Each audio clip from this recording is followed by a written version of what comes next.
오늘은 가정신앙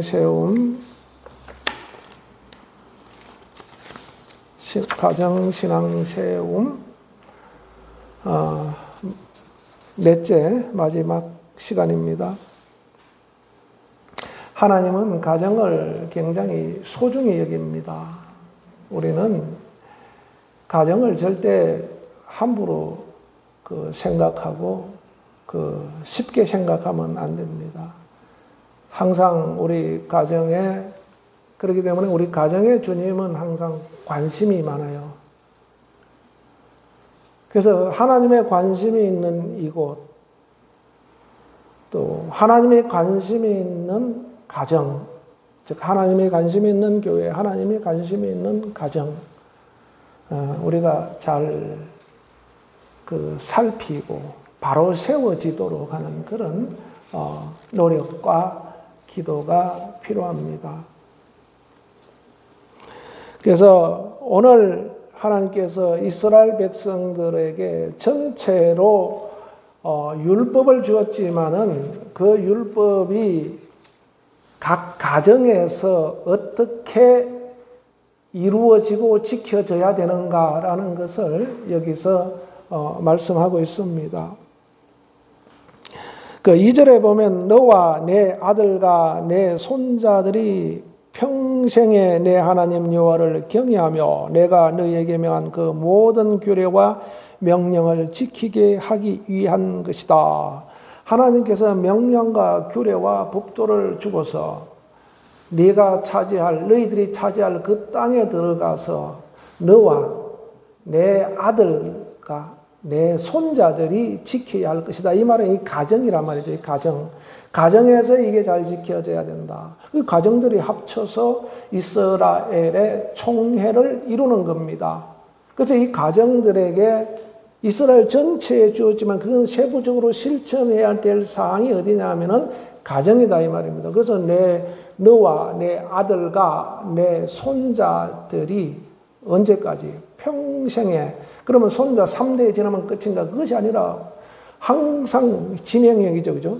또 그 아들이 아비가 됐을 때 아들과 손자, 또 손자가 아비가 됐을 때 너와 내 아들과 손자, 이렇게 계속 하나님의 말씀을 지켜 행하도록 그렇게 말씀하고 있습니다.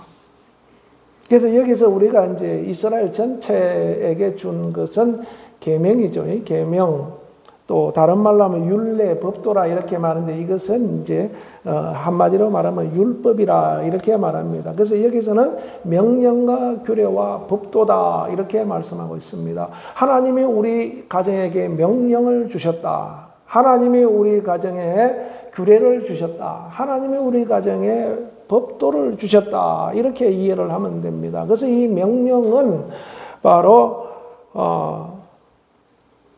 책임을, 그러니까 그냥 아무에게나 명령을 주는 것이 아니라 너는 안식일을 그렇게 지켜라 라는 것은, 이 명령은 그거 받는 자에게 책임을 주는 겁니다. 책임. 너는 안식일을 그렇게 지켜라. 다른 신을 두지 말라. 우상을 섬기지 말라. 만들지 말라. 이렇게 명령을 주고 상대자가 있는 겁니다. 그래서 그 명령을 받은 자들은 순종하게끔 되어 있는 것, 이게 명령이라 그러는 겁니다.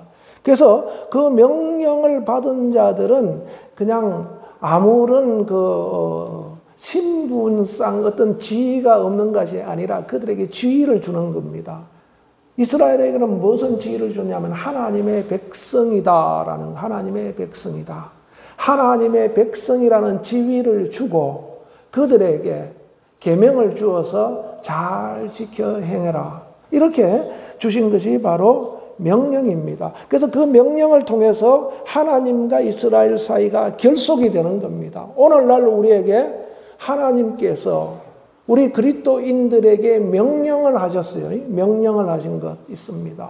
그래서 그 명령을 우리가 잘 지켜 행할 때 하나님과 우리 사이, 예수님과 우리 사이가 견고하게 결속이 되는 겁니다. 그래서 우리가 그 명령을 벗어나면은 어떻게 되느냐 하면은 결속이 약화되는 거죠. 결속이 약화되는 겁니다. 그래서 이 명령은 목숨을 걸고 지켜야 되는 겁니다. 목숨을 걸고 지켜야 되는 것. 그 다음에 이제 규례라는 것이 있는데 이 규례는 문서화되고 법령화된 율법으로서의 지켜야 할 의무가 규례입니다. 이 규례는 심판이 들어가 있는 겁니다. 심판이. 그러니까 율례에서 거기다가 심판이 들어가면 이게 규례가 되는 겁니다. 예를 들면 안식일을 거룩히 지켜라라는 율례를 주었어요. 하나님께서 이스라엘 백성들에게. 그런데 율례를 안 지키면은 돌로 쳐 죽여라라는 그러한 것이 들어갑니다. 심판이 들어갑니다. 이것이 이제 규례가 되는 거예요. 규례. 그래서 이게 이제 그래서 명령과 규례, 이 책임이 따르는 거죠. 그래서 이것을 잘 지켜 행하라. 그 다음에 이제 법도라는 것이라고 말씀하고 있는데 이거는 재판관이 심판할 때 기준으로 삼는 법전과 같은 것이 바로 법도다. 그래서 이걸 합쳐서 명령과 규례와 법도. 이 성문화되어 있는 거죠. 그죠? 성문화되어 있는 것. 그러니까 법제화되어 있는 것. 그래서 이것을 너희가 잘 지켜 행하라라는 겁니다. 누가? 너와 내 아들과 내 자손들이, 내 손자들이 잘 지켜 행해야 된다라는 것을 말씀하면서 이 가정에 하나님께서 이렇게 말씀을 주셔서 그렇게 지킬 것을 말씀하고 있습니다. 그래서 이 말씀을 잘 지켜 행하면 어떻게 되는가? 바로 내가 차지할 땅에 들어가서 가나안 땅입니다. 가나안 땅. 이스라엘에게서는 가나안 땅입니다. 가나안 땅에 들어가서 크게 번성하리라라는 겁니다. 크게 번성하리라. 번성하리라라는 약속을 주고 있습니다. 그래서 거기가 그러면 어떻게 해서 번성하는가? 젖과 꿀이 흐르는 땅에 내가 들어가서 크게 번성하리라. 젖이라는 것은 뭐냐면은 양에게 먹일 목초가 넉넉하다라는 겁니다. 거기는 이제 이스라엘은 아브라함도 양떼를 데리고 다니면서 가나안 땅에 들어와서 이렇게 유목 생활을 했습니다. 그래서 이스라엘은 양떼를 쳐서 그 양이 나는 젖을 짜서 치즈를 만들고 우유를 먹고 치즈를 만들고 이렇게 해서 그들이 생활을 하게 됩니다.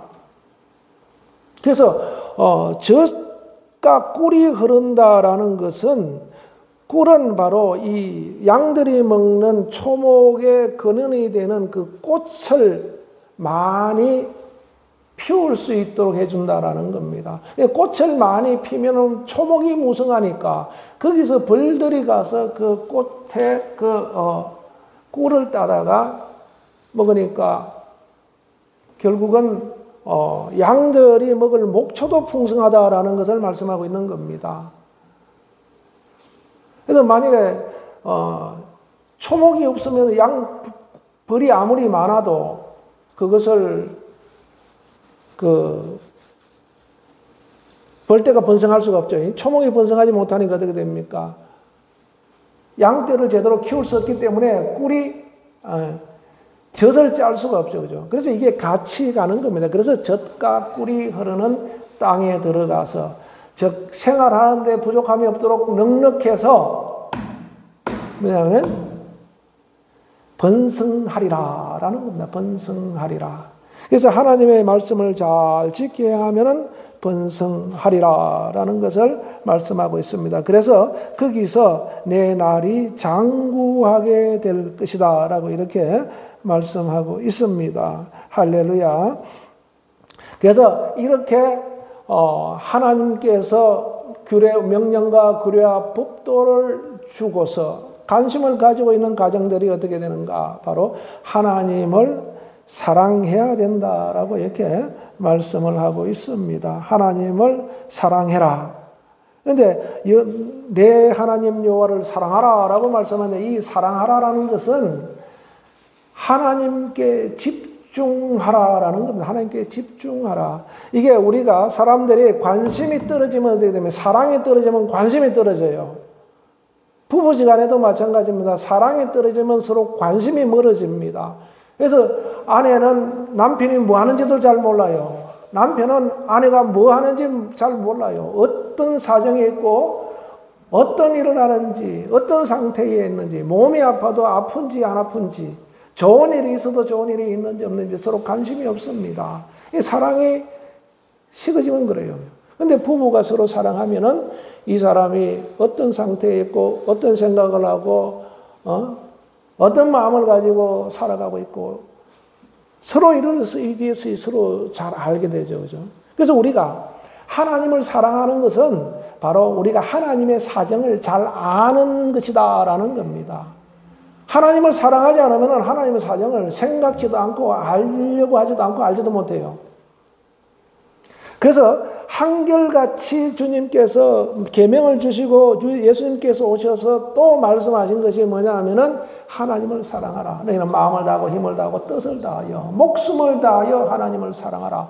그러니까 하나님을 사정을 알고 그 사정을 따라 하나님을 사랑하여 하나님의 일을 하라라는 겁니다. 그렇기 때문에 하나님에게서 관심을 거두지 말라라는 거죠. 아멘. 하나님께 대한 관심을 거두지 말라. 항상 하나님께 대해서 관심을 가지고 집중하라라는 겁니다.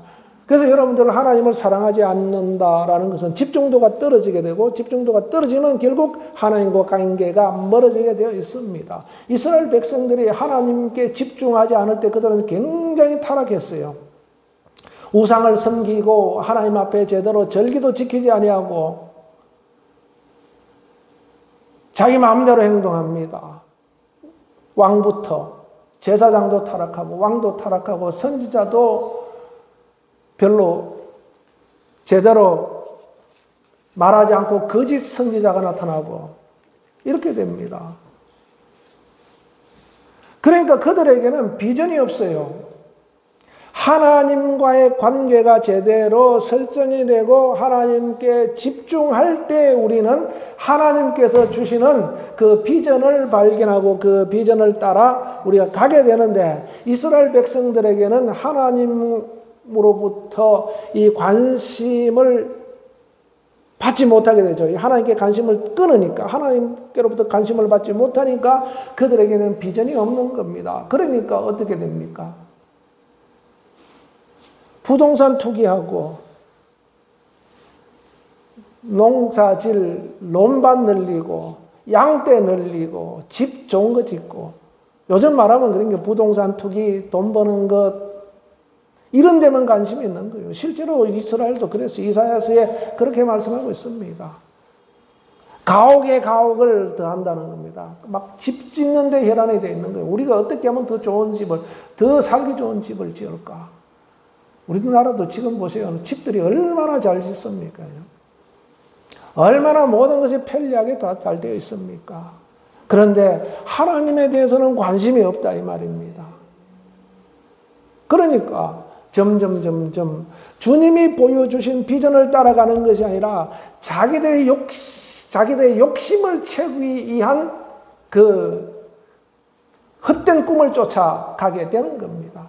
그래서 너희들은 하나님을 사랑해라. 하나님을 사랑해라. 여호와를 사랑하라. 이 말은 바로 하나님께 대한 관심을 집중시켜라. 아멘.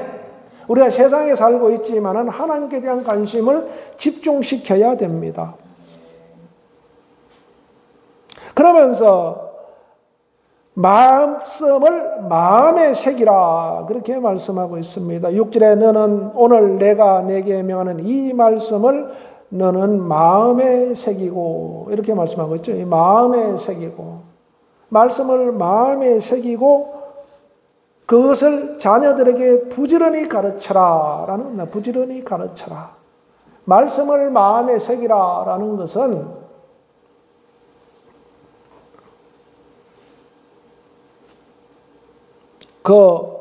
우리 삶의 중심, 또 그것이 말씀에 의해서 움직여지도록 그렇게 하라는 겁니다. 말씀이 우리의 사상이 돼야 되죠. 철학, 사상이 돼야 되고 삶의 원리가 돼야 되는 겁니다.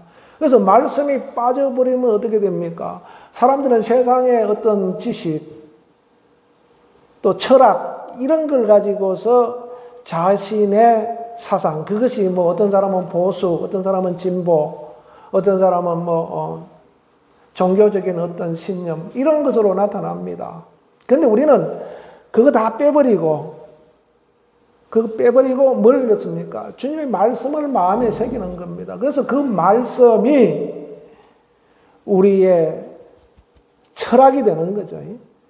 삶의 원리가 되는 겁니다. 그래서 우리가 말씀 따라 산다.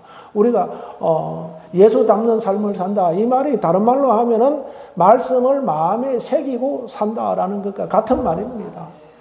그런데 예수 닮는 삶을 산다 그러면서 말씀에 따르는 행동을 하지 않으면 그 사람은 그냥 말만 그렇게 하는 것이지 실제적으로 그렇게 하는 것이 아니다라는 겁니다. 할렐루야.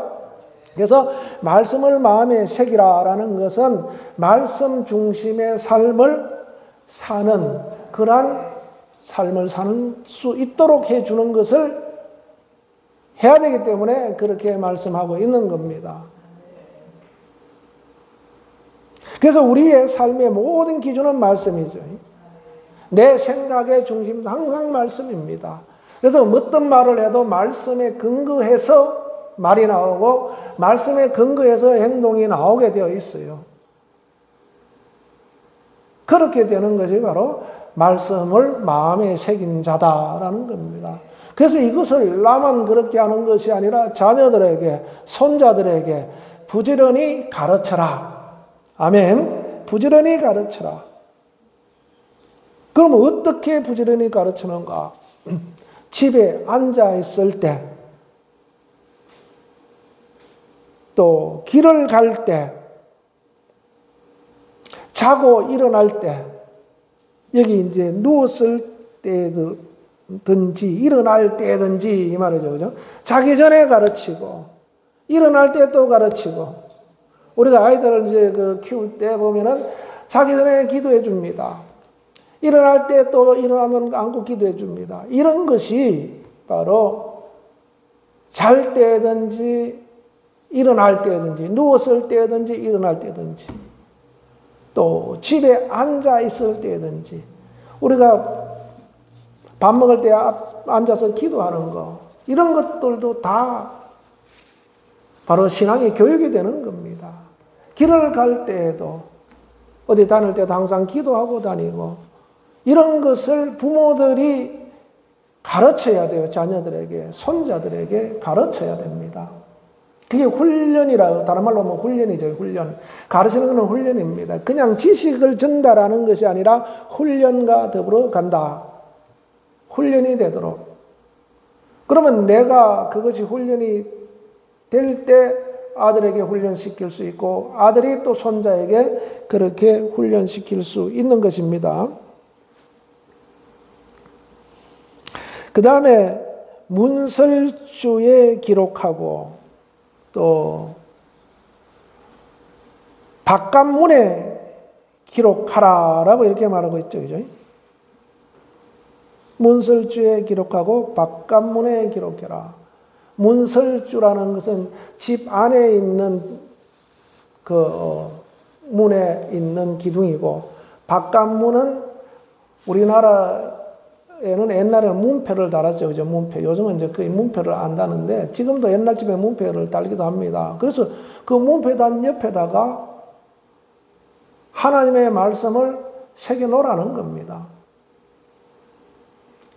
그래서 이것은 바깥문에는 사람들이 지나갈 때 경각심을 주는 거죠. 그죠? 집 안에는 문설주에 들어오고 나갈 때 보면서 경각심을 갖게 하는 겁니다. 그래서 우리 삶 자체가 아들, 손자, 뭐 그 밑에 손자까지 또 있겠죠. 그죠?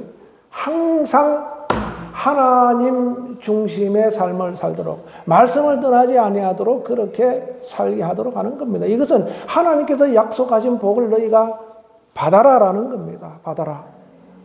그래서 이것을 하나님께서 어떻게 말씀하고 있냐면 요렇게 하는데 이렇게 하는 이 말씀을 내 손목에 매어 기호를 삼고 내 미간에 붙여 표를 삼아라 이렇게 말씀하고 있습니다. 이것이 뭐냐 하면은 경문이라 그래요. 경문. 그 제가 카톡으로 보낸 그 그림 있죠.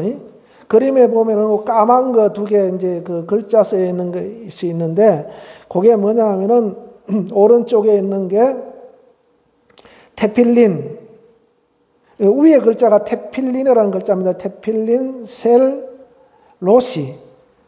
왼쪽에 있는 게 세필린 셀 로시. 요거는 이마에 붙이는 경문이다라는 겁니다. 이마에 붙이는 경문. 또 까맣게 되어 있죠. 그죠? 그리고 뒤에 이제 끈으로 이렇게 돌돌 말아놨는데, 그 옆에 있는 것이, 그 오른쪽에 있는 것이 테필린 셀 야드라는 뜻입니다. 야드라는 겁니다. 테필린 셀 야드. 셀은 의라는 겁니다. 의. 그러니까 야드는 손에 테필린. 이게 말씀상자죠. 말씀상자. 손목에 매는 말씀상자. 이마에 붙이는 말씀상자. 그런 뜻입니다. 그것을 그 위에 보면은, 그 위에 있는 사람이 그 이마에 이렇게 붙여놨죠. 그죠? 그것을 이제 테필린이라고, 이마에 붙인 테필린. 또 손팔목 이렇게 뒤에 붙인 거 있죠. 그죠? 요게, 그걸 해갖고 팔을 이렇게 감습니다. 손목을 끈으로 감는데, 요걸 이제 손에 붙인 테필린입니다. 그래서 이걸 항상 하고 다니라는 겁니다. 그리고 옆에 있는 그 소녀는 성경 암송하는 모습입니다. 그리고 그 밑에 있는 그림은 아버지가 아들에게 이 테필린을 채워주는, 붙여주는 그런 모습입니다. 그러니까 아이 때부터 이게 이제 경문이라는데 경문을 이마에 붙이고 여기다 붙이고 이렇게 해서 항상 이제 이거는 이제 현대니까 현대는 이렇게 안 하죠. 그러니까 이들이 기도하러 갈 때 성경 암송하러 갈 때 그 통곡예배기나 이런 데 가서 기도하러 갈 때 이렇게 해서 가져가서 이렇게 하는 겁니다. 행사가 있을 때. 근데 과거에는 이것을 붙이고 다니는 거예요. 항상 여기 붙이고 다니고 이마에 붙이고 다니고. 이 말은 하나님의 말씀을 떠나지 않는 것인데 이게 무슨 의미냐면은 이마라는 것은 사람의 생각이 있는 곳입니다. 생각. 그리고 팔은 사람의 행동을, 손은 사람의 행동을 말하는 거예요. 그러니까 너의 모든 생각, 하나님의 말씀에 의해서 생각하라라는 겁니다. 네 생각을 하나님의 말씀이 지배하도록 하라라는 겁니다. 그리고 그 말씀에 의해 지배받던 너는 네 팔로 하는 그 행동, 이건 행동이죠. 그죠? 행동은 말씀에 의한 행동을 하라라는 겁니다. 그래서 이걸 하는 것은 결국은 하나님께서 그렇게 하라고 하신 것을 내가 그렇게 하겠습니다라는 그런 고백과 같은 겁니다. 그래서 우리는 지금은 이런 경문을 여기 이마에 붙이고 뭐 손에 감고 이렇게 다니진 않지만은 바울이 그렇게 말하고 있죠. 과거에는 돌 위에 하나님의 말씀을 새겼다라고 말씀하고 있습니다. 지금은 신비에 새겨놨다라는 거예요. 그죠? 우리는 과거처럼 돌비에 새겨가지고 십계명을 적어서 그것을 보고 그렇게 한 것이라면 우리는 우리 마음에 하나님께서 거기다가 새겨놨다라는 거죠. 마음 비석에. 그렇기 때문에 오늘 우리는 경문을 머리에 차고 이마에 붙이고 손목에 매지 않았다 할지라도 하나님의 말씀이 우리 이마에 붙어 있고 우리 손으로 움직이는 이 행동을 주관하고 있다라는 것을 우리가 알아야 되고 그렇게 하려고 우리가 기도하고 그렇게 행동해야 되는 겁니다. 그래서 이것은 그냥 되는 것이 아니라 가정에서부터 이루어져야 되는 겁니다. 그래서 어릴 때부터 믿음의 가정에 자라서 이런 믿음의 훈련, 말씀의 훈련을 한 사람들은 결코 하나님을 떠나지 아니하고 하나님을 사랑하여 하나님 중심의 삶을, 하나님의 뜻을 이루는 삶을 살아가게 되는 것입니다. 아멘. 그러나 이마에 경문을 붙이고서 이스라엘이 그렇게 하나님의 말씀 따라 생각하고 행동하겠다고 한 것처럼 오늘 우리도 이마에 하나님의 말씀을 붙이고 손목에 하나님의 말씀을 붙여서 하나님의 다스림 속에 행동하겠다고 우리가 다짐하고 그렇게 훈련되어 간다면은 우리는 하나님의 말씀에서 떠나지 않게 되는 겁니다. 어릴 때부터 그렇게 훈련되면 결코 떠나지 않는다. 그게 바로 잘 세워진 가정의 모습이다 이 말입니다. 가정신앙이 잘 세워진 사람들은 그렇게 되는 겁니다. 그게 바로 하나님께서 말씀하신 자손 1000대에 이르는 은혜를 받는 그런 가정이 된다라는 것을 여러분들 기억하시고 하나님의 말씀 중심의 삶을 살도록 기도하고 훈련하시기를 예수님으로 축원합니다. 기도하겠습니다. 하나님 아버지 감사합니다. 함께 하시고 인도하심을 감사하고 참으로 우리가 하나님 말씀 중심의 삶을 살아갈 수 있도록 가정에서부터 그 신앙이 잘